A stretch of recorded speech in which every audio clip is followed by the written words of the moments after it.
એક સમયે એક પ્રતાપી રાજા હતો. તેનો એક ખૂબ જ સમજદાર અને જ્ઞાની મંત્રી હતો. આ મંત્રીની એક ખાસિયત હતી કે ગમે તેવી મુશ્કેલી આવે તે હંમેશા એક જ વાક્ય બોલતો: ભગવાન જે કરે તે હંમેશા સારા માટે જ હોય છે.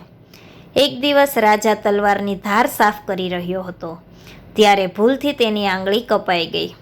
રાજા દર્દથી કરાહવા લાગ્યો. મંત્રી ત્યાં જ ઊભો હતો. તેણે શાંતિથી કહ્યું: મહારાજ, ચિંતા ન કરો. ભગવાન જે કરે તે સારા માટે જ હોય છે. રાજાને ખૂબ ગુસ્સો આવ્યો. તેણે વિચાર્યું, મારી આંગળી કપાઈ ગઈ છે અને આ મંત્રી કહે છે કે સારું થયું. ગુસ્સામાં રાજાએ સૈનિકોને આદેશ આપ્યો કે આ મંત્રીને તરત જ જેલમાં નાખી દો. જેલમાં જતી વખતે પણ મંત્રી હસતા હસતા બોલ્યો: ભગવાન જે કરે તે સારા માટે જ.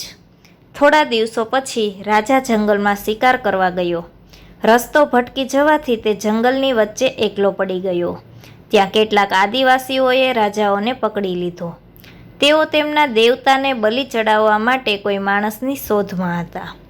તેઓ રાજાને બલિના સ્થાન પર લઈ ગયા.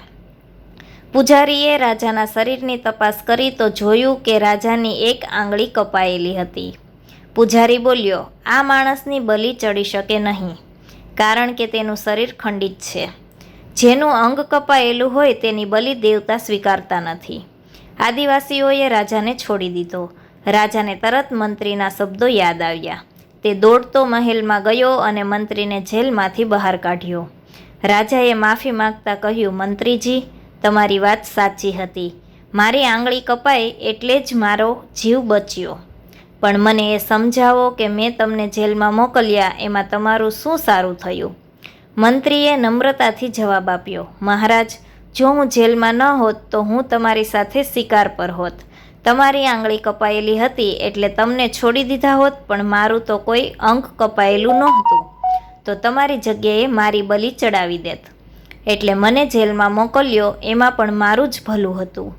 રાજા મંત્રીની વાત સાંભળી સ્તબ્ધ થઈ ગયો અને તેને ફરી સમજાયું કે ભગવાનની દરેક લીલા પાછળ કોઈને કોઈ શુભ કારણ છુપાયેલું હોય છે.